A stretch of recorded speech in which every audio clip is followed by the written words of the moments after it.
Okay. Last video is composite functions. So basically what you're doing is it's just very fancy substitution. Okay, whatever g of x is. So this right here is f of g of x. This is actually f of, well, g of x is 2x squared plus 3. So what you're going to do is you're going to replace every x in f of x with 2x squared plus 3. So, so for this one right here, so f of x is equal to negative 4x plus 6. What you're going to do is you're going to replace this x here with 2x squared plus 3.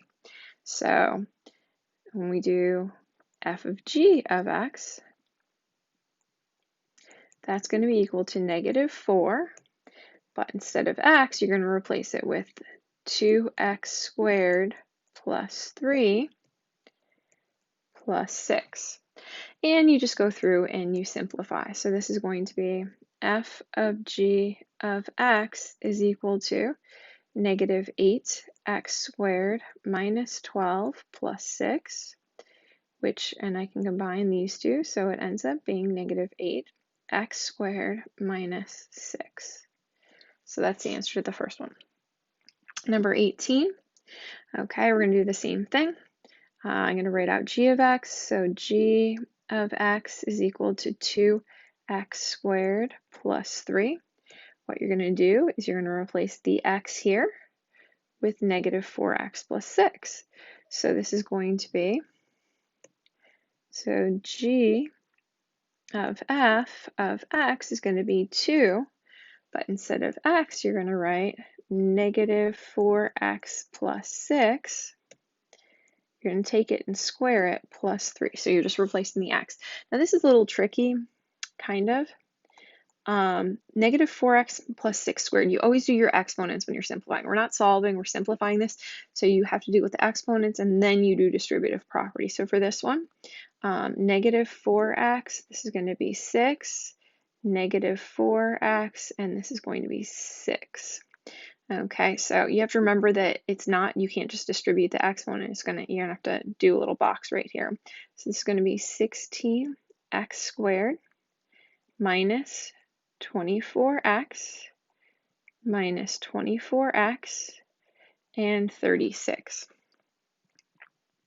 So this is going to end up being equal to 2 times everything that's in here, which is your 16x squared. What you notice is that you can combine your 24s minus, good Lord,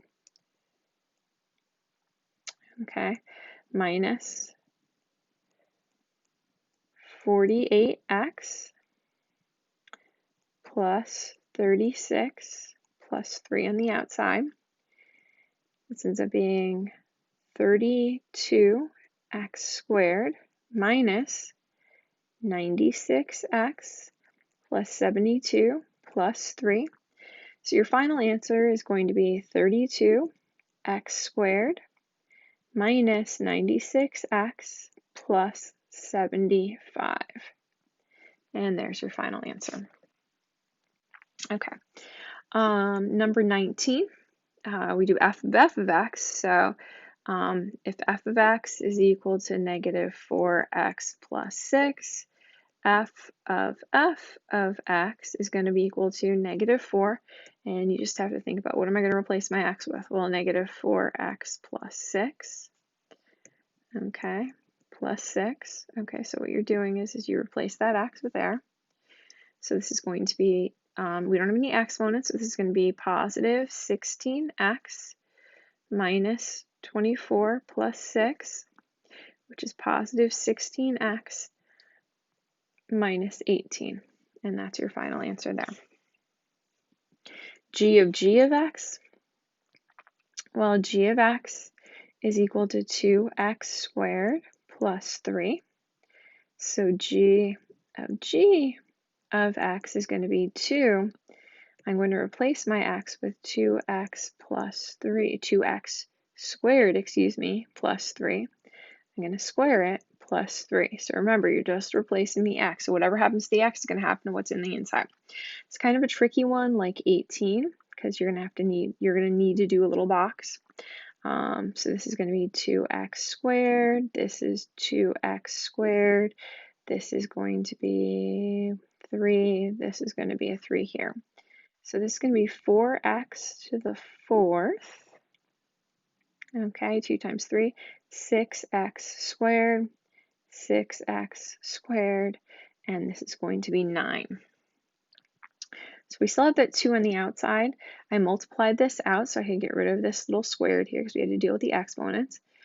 4x to the 4th, we have the 2 6's, so that's going to be plus 12, x squared plus 9 plus 3.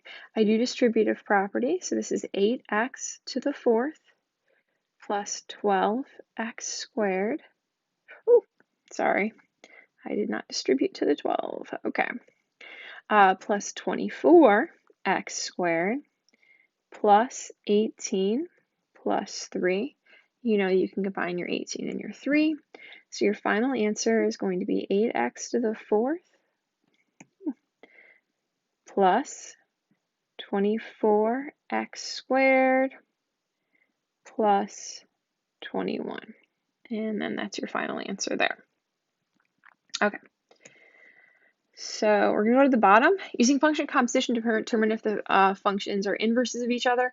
Basically, if two functions are inverses of each other, oh, good lord, f of g of x is going to be the same thing as g of f of x. So basically, when you substitute them into each other, you end up with x if they are inverses. So we're going to do this both ways. So I'm going to do y is equal to 2/3, and I'm going to replace my x with 3/2 x plus 12 minus 8. Okay, so I do distributive property here and here. So I have 2/3 times 3/2 times x plus 2/3 times 12 minus 8. Okay, I multiply this out. You see that those divide each other out. So this is x. 2/3 times 12, well, that's going to be 2 times 12 is 24. 24 divided by 3, is 8. Okay, you can put all this in your calculator as well. Minus 8. And so what we're left with is, and I shouldn't be writing this y, is we're left with just x when I substitute one in for the other, when I substitute in this equation into here. Also, the reverse should also be true. You don't have to check it, but once you end up with just an x for 1, they are inverses, so this would be yes. Okay. For the next one, I'm going to do the same thing. I'm going to do 3/2, but instead of x, I'm going to substitute 2/3 x minus 8. So again, I'm substituting the other one in, plus 12. I do distributive property, 3/2 times 2/3 x minus 3/2 times 8 plus 12. These divide out, I end up with x, and this ends up being, well, 8 times 3 is 24, 24 divided by 2 is 12. You can put all of this in your calculator, these two in your calculator, plus 12, and I'm ending up with x. So they were inverses of each other. Okay. Last problem for these is using function composition to determine if the functions below are inverses of each other. So I do the same thing, 1/5, and I'm going to replace this with 5x plus 2 plus 2. This should be equal to x. So I do distributive property. So I do 1/5 times 5x plus 1/5 times 2 plus 2. These 5's can divide it out, so I end up with x, which is a good thing. Then I end up with 2/5 plus 2. Now there's no way that that's going to be x, so it doesn't look like they're inverses. I'm going to just try it with the other one just to make sure maybe I made a mistake. So the next one, 5, I replace the x in here with 1/5 x plus 2. So 1/5 x plus 2 plus 2. I do distributive property, 5 times 1/5 x plus 5 times 2 plus 2. These divide out. I end up with x plus 10 plus 2. You know it's going to be x plus 12, and so these are not inverses of each other. Okay, and so that's just the last part. So that's the last video about inverses. Hopefully that was helpful. Good luck on your test.